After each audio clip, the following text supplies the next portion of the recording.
Where is the guy now?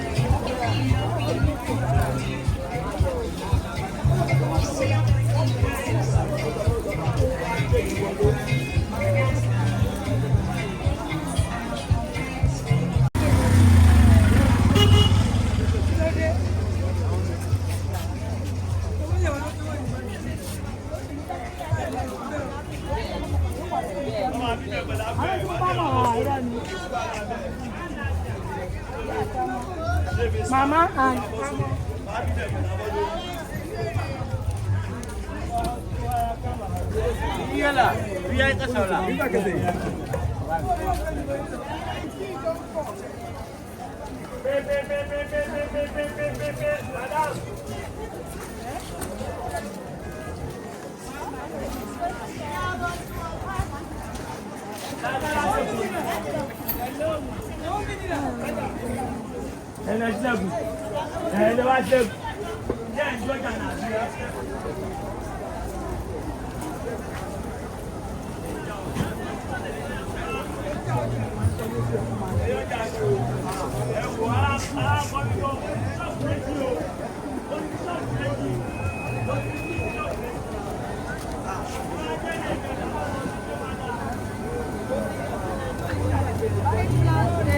this is plantain.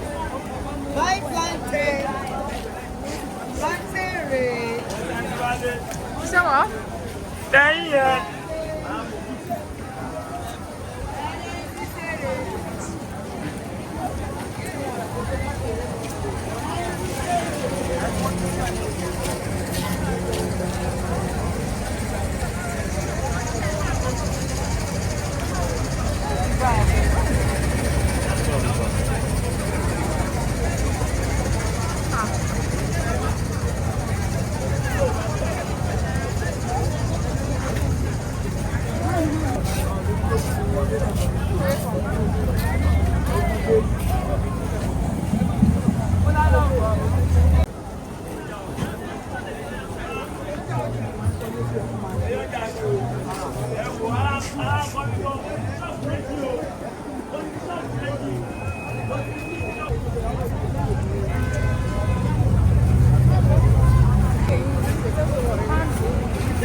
yeah.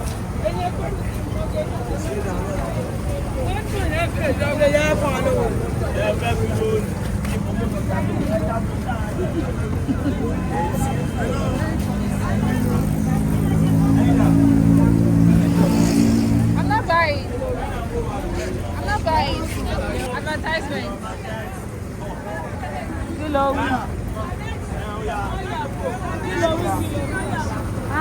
Oh, we don't promote there, you know. Starfish. This is starfish. Okay. What kind of starfish is this? This is yeah, Norway and Iceland. Iceland. Yeah, Okay, it's coming from Norway and Iceland. Okay. Per piece is how much? This one is 12,000. For one. For one, 12,000. What kind of fish is this?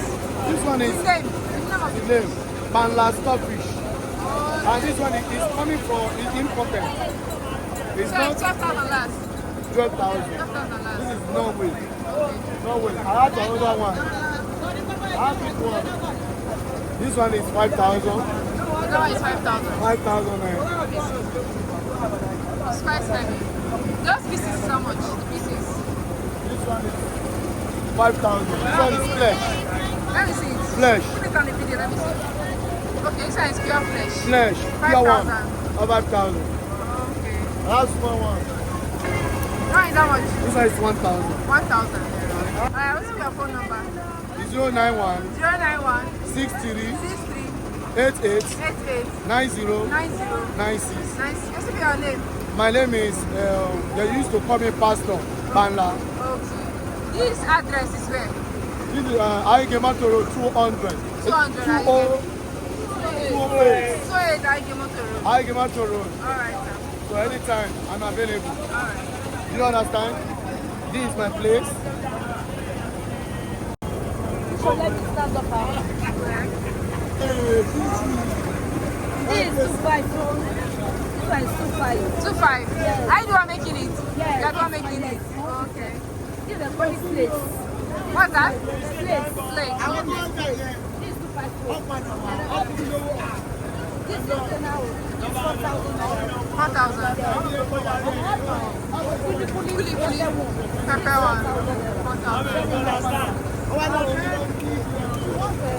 Coconut chips.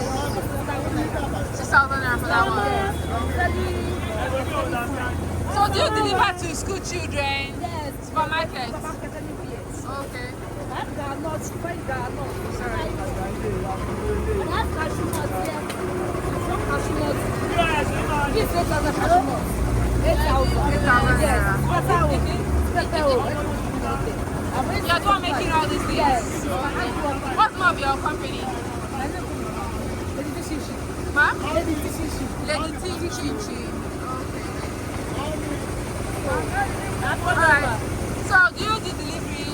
Yes. Can you like cover party, big occasions? Yes. Okay, Yes. alright. So what's your address? And the road. 208. 208. Your phone number? 081. 081 26. 26 51. 51 30. 30 24. Alright. Hello, ẹja eléyìí 12,000, eléyìí 11,000, eléyìí 4,000. Which one be 12,000? This one 12,000. 12,000, last price. How many pieces? 20 radius. 20 pieces. Yes. 12,000. This one how much? 4,000 last time. 4,000. Last. Okay. 4,000 last. This one, 1,500 last. 1,500. Last. For this 4 5 radius. Okay, 5,500. 5,500. Yes. So it's a bit, they do deliver. Person won't buy for maybe Lekki, Ikeja, it goes to deliver. Yes. Okay, to be your phone number. Phone number. Your phone number. Your number. 091 091 70 70 21 21 21 21 25. 25. All right. Ẹ ṣàánú wa o, ẹ bá arajà o, ẹ bá arajà o, ẹ bá ara o, ẹ ṣàánú wa o, ẹ ṣàánú wa o, gbogbo nǹkan tí wọ́n ẹ ṣàánú wa o, a máa bá ń gbé wa o, a máa ṣe kó gbà á bí ata sí, á gbẹ dáadáa, á dùn, a máa supply, ẹ bá wa rà, àǹtí àwa nìyẹn o, bí ẹ o, òun lélẹ̀, ẹja tó fọ́ ẹ̀.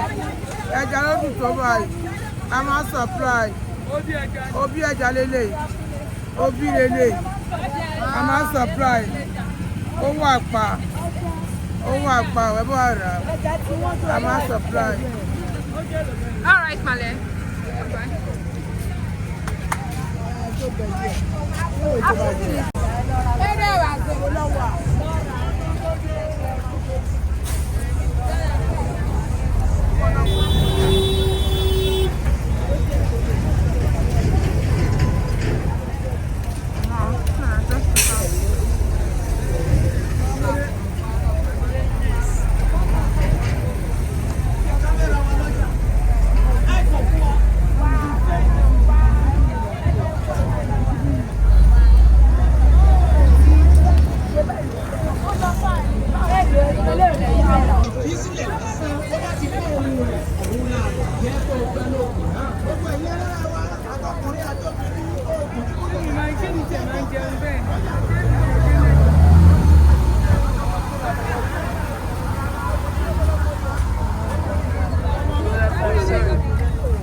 ma.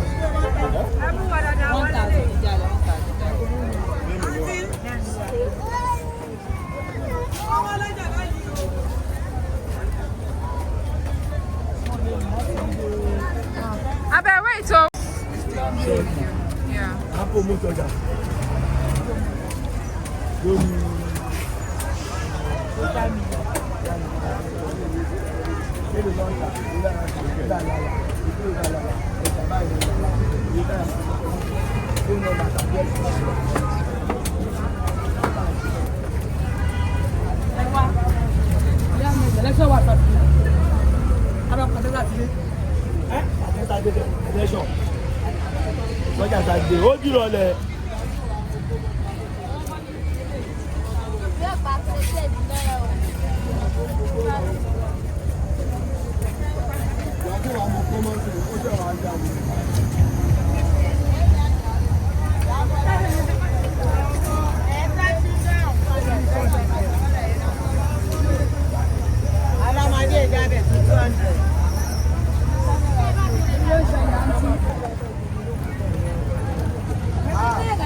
Vamos